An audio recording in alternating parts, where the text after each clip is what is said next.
何かを探していて、それとみんなを。ああ、俺もあった。お前の見間違いだろ。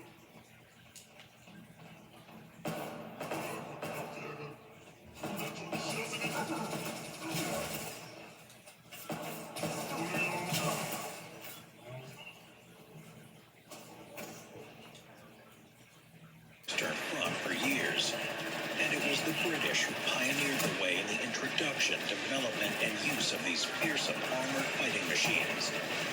They were first introduced during the Battle of the Somme in September 1916, much to the shock and disbelief of the German soldiers. These British main battle tanks were a series of heavy so-called land ships that all had a very similar layout, with over 2,000 of them being built before the war had ended in November 1918. There were 5 main models, with the ultimate wartime one being the Mark V.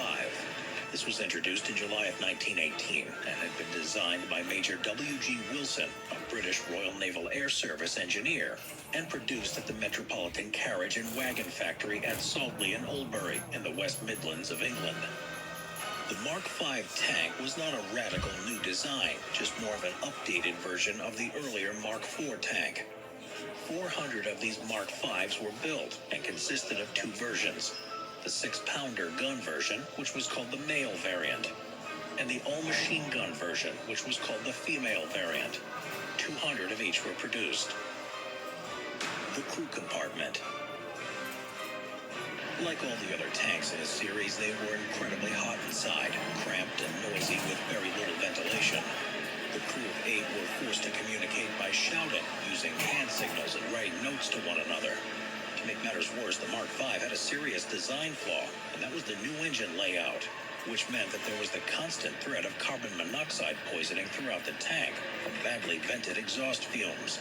And it wasn't unusual for crew members to collapse unconscious inside the tank. The driver's cabin. The one revolutionary and unique feature of this new model was that it was controlled by just one driver, using a gearbox with 4 forward gears and 1 reverse gear. This was unlike earlier models that needed 4 gearmen, 2 to control each of the tank's tracks. This previously clumsy setup had led to much confusion when driving the tank, resulting in many mistakes and accidents. The Mark V's driver had just a small slit to see out of, so if the tank was not operating in battle conditions, the tank commander would often get out and walk in front of the vehicle, signaling to the driver where to go and pointing out any potential hazards. Sat next to the driver was a gunner who operated the forward-firing machine gun. Toilets and showers, or lack of them. Despite the tank being 26 feet or 8 meters long, there was simply not the space to install any kind of onboard toilet or washing facilities. And it didn't help that the tank was already woefully overloaded with all sorts of equipment and ordnance. So despite missions often lasting for days, all top speed of 5 miles an hour, about the same speed as that of a person walking briskly. Fuel tank. Despite holding 93 gallons or 420 liters of fuel, the tank only had a range of 45 miles. And though the fuel tank was armored, it could easily be penetrated by enemy heavy machine gun fire. As the tank was powered by petrol, it could explode when hit, setting the tank on fire, disabling it completely. So many crews were incinerated in this way that specially trained salvage crews had to be formed to retrieve their bodies out of the charred hulls. The starting handle. The tanks had to be crank-started internally using a large starting handle that had to be vigorously rotated with both hands in order to get the tank engine to start.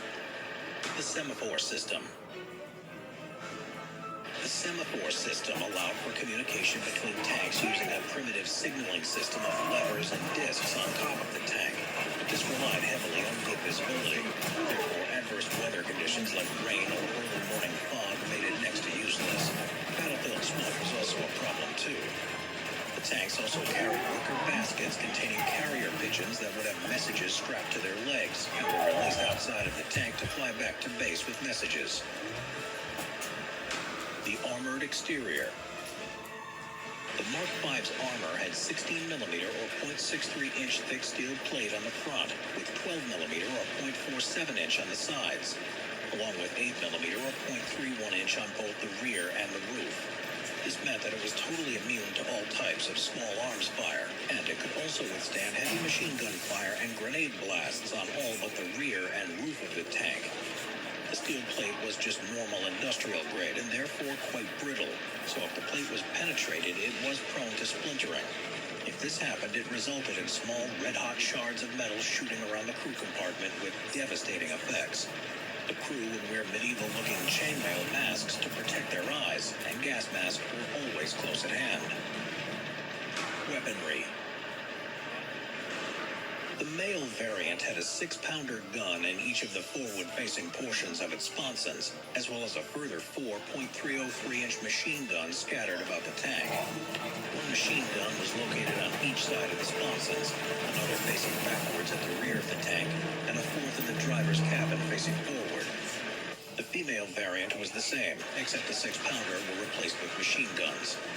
6-pounders were a short-barreled version of a British naval gun, so they didn't get stuck in the mud as they crossed the trenches or shell craters. The machine guns were the Hotchkiss M1909, which could fire as many as 10 rounds a second in short bursts. But the drawback was that the odor from the cordite propellant used in the machine gun's rounds, though smokeless, caused irritation to the eyes and lungs of the gunners inside the cramped and poorly ventilated interior of the tank. Ammunition. 207 rounds for the 6-pounder gun was centrally stored, whereas the thousands of rounds for the machine guns were distributed about the tank next to the weapon ports for quick and easy access. The side sponsons. Turrets for tanks had yet to be fully realized, therefore sponsons were used at first. There was one located on either side of the Mark V tank.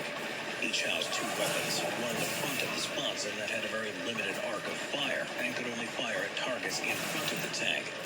The other was on the side of the sponson and could only fire at targets to the side of the tank. Depending on the variant, the gun facing forward would be a 6-pounder gun on the male version or a machine gun on the female one. The side-facing gun on both variants was always a machine gun. After the war, these clumsy types of mountings were discarded as designers introduced more effective turreted designs. A notable exception was the U.S. stopgap tank of World War II, the M3 Lee Grant. Observation post.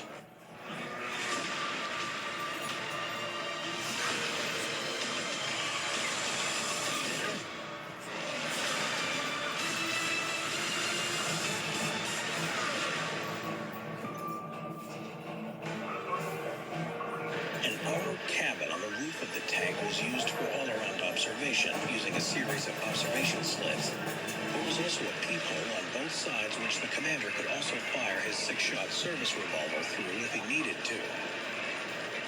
These tanks were reasonably successful, though after the war they were gradually phased out of service to be replaced with new tanks that had gun turrets and smaller crew numbers and proper dedicated suspension, like the Vickers Medium Mark II, that were also equipped with radios. Some Mark Vs were used in the Russian Civil War that ended in 1920. The last recorded use of them was in August 1941, when the Red Army used 4 of them as dug-in fortifications during the defense of Tallinn against the German invaders, and wore asbestos-impregnated suits to protect them against the immense heat generated by the engines. The outside world was observed by small slits that provided limited visibility. The tank would be forced to make frequent stops as the commander reoriented himself. The rest of the crew operated the multiple weapons of the tank, including the main 57mm gun and 6 machine guns. Conditions in the vehicle were hell, hot and cramped, and petrol fumes permeating the atmosphere. Crew members would often ride on the outside of the tank when not in combat to escape the discomfort. Access to the vehicle came from several rectangular hatches along the side of the tank. Weapons. The main armament of the male variant A7V was a bow-mounted 57mm field gun. A typical ordnance load consisted of about 180 rounds, divided between high explosive, canister, and standard munitions. The On the outside of the hull were located the 6 Maxim MG08 7.92 by 57mm machine guns, 2 on each side and a pair at the rear of the machine. Each tank would carry around 50 to 60 belts of machine gun ammunition, each belt containing 250 rounds. Though this was the standard armament, this could be adjusted based on circumstances. For example, one tank was modified into a female or all-machine gun variant, the 57mm gun replaced by a pair of Maxim machine guns.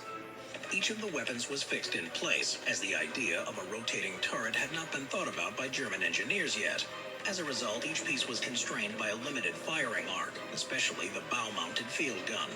In order to bring this weapon to bear, the entire tank had to be shuffled about, which was a slow and cumbersome process. Armor. 早かったね。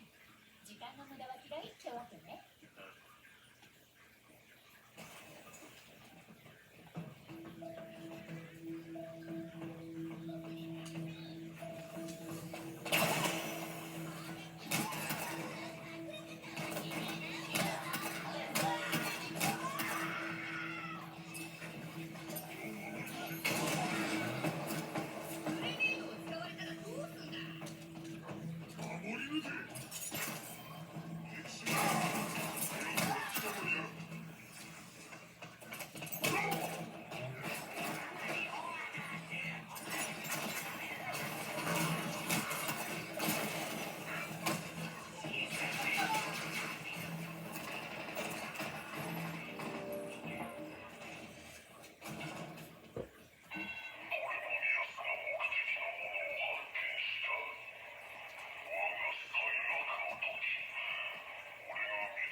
生命力の一部よ。パワーシードと呼ばれてるわ。